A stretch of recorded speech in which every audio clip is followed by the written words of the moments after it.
Friends, you and I are incredibly fortunate to drive some killer cars here on the old show. However, no matter how unique the opportunity, they're all kind of baked, meaning they're either production intent or they're production vehicles. So no matter how much we like them, we can't change like one or two things. So why don't we do something different today? Let's drive a car that's still under development and take the opportunity to provide a list of what we like, what we don't like, and hopefully have some impact on a coming production car that will make it to these shores in the summer of 2021.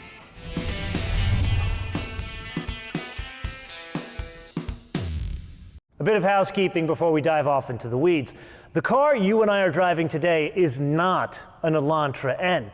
Technically, it's the Korean market Avant, however they pronounce it over there. They flew it over here as a development unit, had very little time with the car as such, only enough time to drive it, get some B-roll off the car. So all the stand-ins in the studio here will be with this lovely glowing yellow Hyundai Sonata N. Another hint vice here, some of the figures we're going to talk about, output figures, some of the specs, that is open to change still because, again, this is a development unit we're driving, so they're still tweaking what the final build for the US market will be.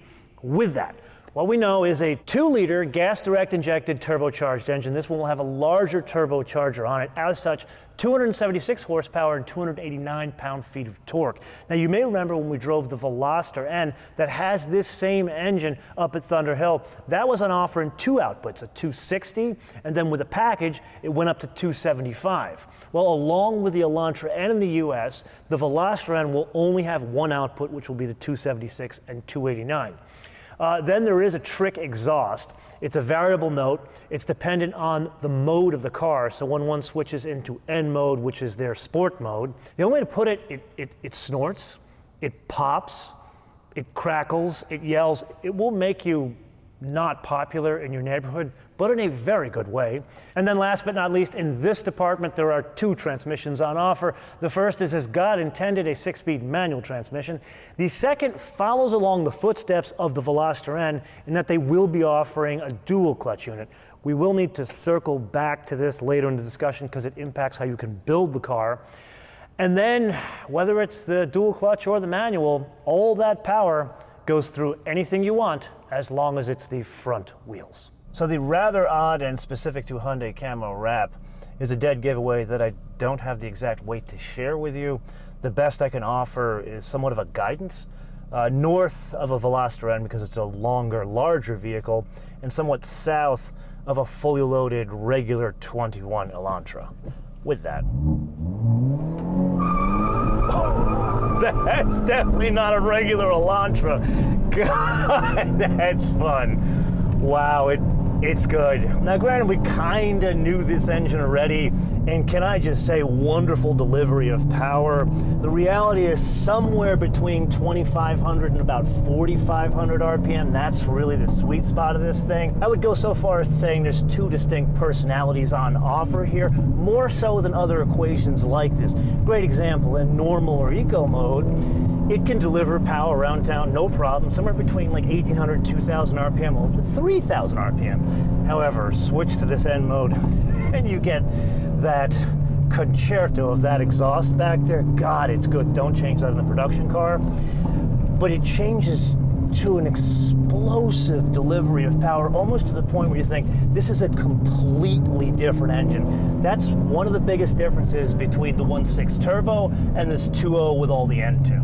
Much like the engine, the underpinnings, let's just say, very much inspired by the Elantra N. That means a couple of things. First and foremost, larger brakes. In the front, 13.6-inch diameter rotors, in the rear, 12.4. As a basis of comparison, the Elantra N line, we will drive one of those together in a future episode, that's 12-inch diameter rotors in the front, 11 in the rear, and then that basic Elantra we already drove together, that's 10 in the front, 10 in the rear. Then there are adjustable dampers that are fitted as standard to all Elantra Ns. And that in turn brings us to a change that I would argue, aside from the engine, has the biggest impact on making an Elantra N, and that would be fitting a mechanical limited slip differential as standard. Yet there's an interesting trick here, one that is shared with that Mini GP we recently drove, in that they both have a mechanical limited slip differential, but there's some electronic control over it. So why is that important? Well, first and foremost, it's not one of these like brake activated systems you see in cars that are kind of serial production versions of this. And then number two, it can work in conjunction with the drive mode that is selected by the driver.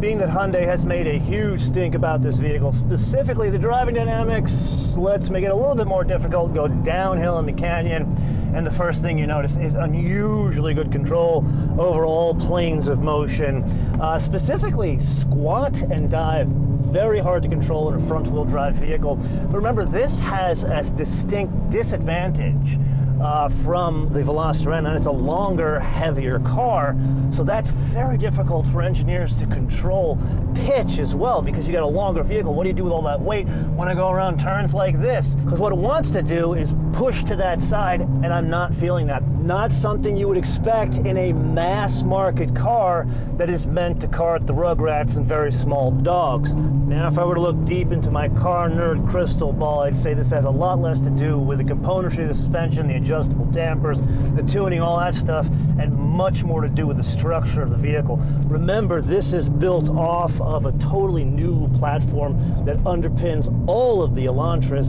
and my guess is they said, hey, we're going to make something that's going to really compete with the GTI. In order to do that, we have to start with the building blocks of the structure, and it clearly has paid dividends. So in the spirit of giving back, the only thing I would change is the steering. Obviously, it's effective at getting the car around corners relatively quickly with confidence. However, it just doesn't feel right. It doesn't have the right weight, and this is something I've noticed in many of these newer, more performance-oriented Hyundais. Would love to see something more along the lines, I hate to say it, of like a BMW M2 weight of steering, because at the end of the day, man, this is a performance car and everything else is so beautifully tuned. Let's make that change to really round out the package.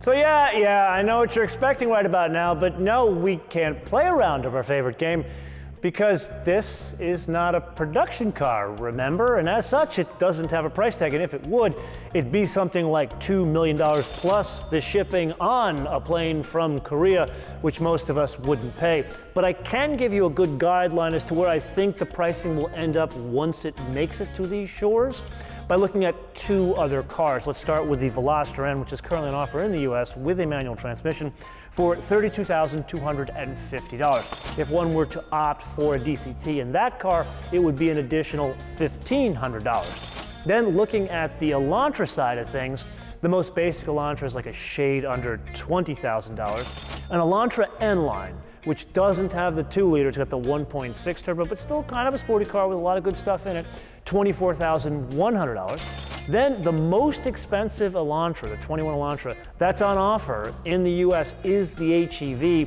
That one is $28,100.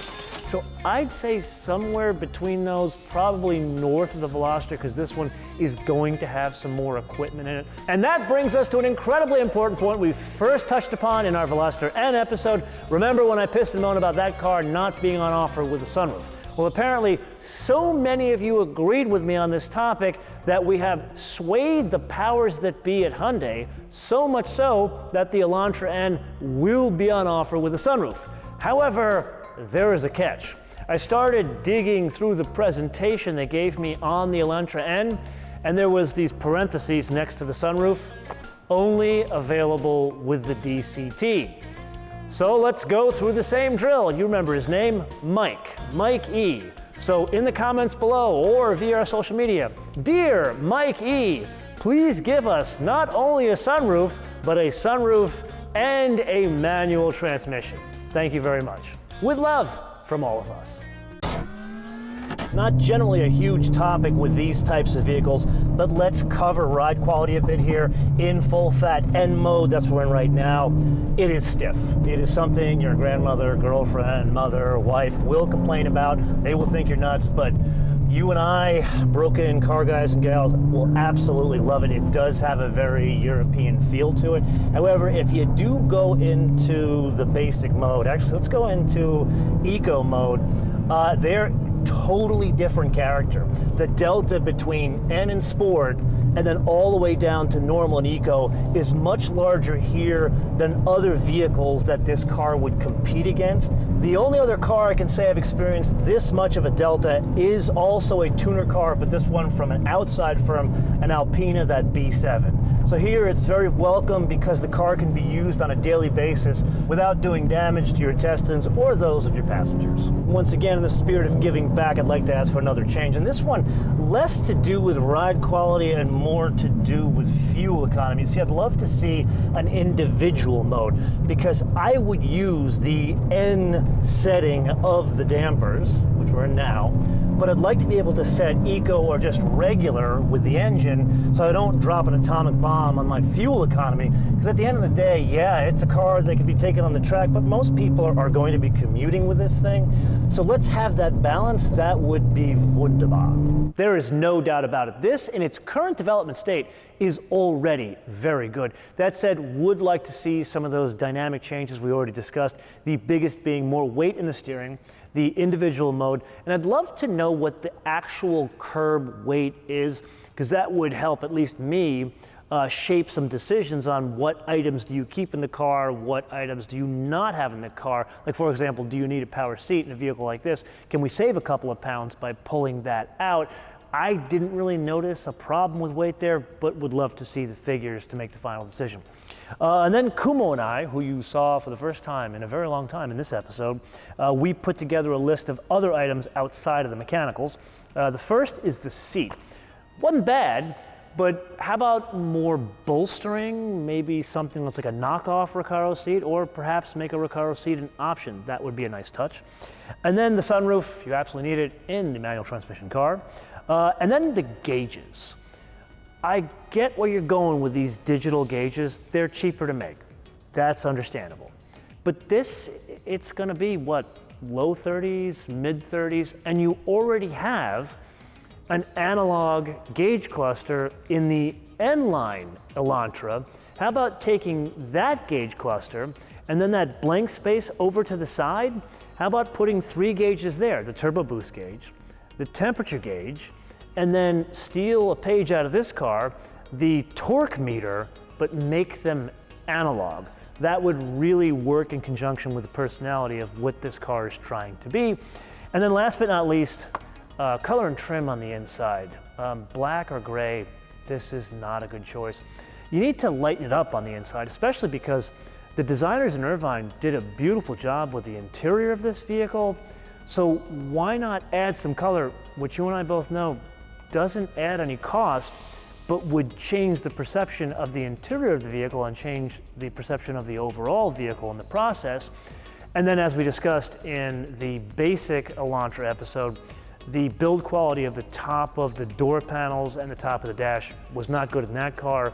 And yes, this one was a development car, but I really hope you fix it by the time this car comes out, because it's even more important in a car that goes into the mid-30s. And that would be the entirety of the wish list Kumo and I came up with. Perhaps you could add to the wish list in the comments below. As an incentive, I can tell you that Mike E., who is the product manager of this vehicle in the US, will be checking the list frequently and sharing it with the folks in Korea.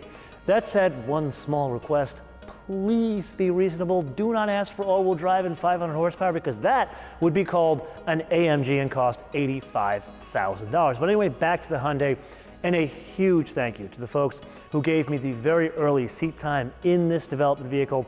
Very much enjoyed the exercise of driving the vehicle and the opportunity to provide feedback that hopefully will make it into the production vehicle that will arrive on these shores next year. And with that, until I see you in the next episode, probably with a production vehicle, Bishmeta.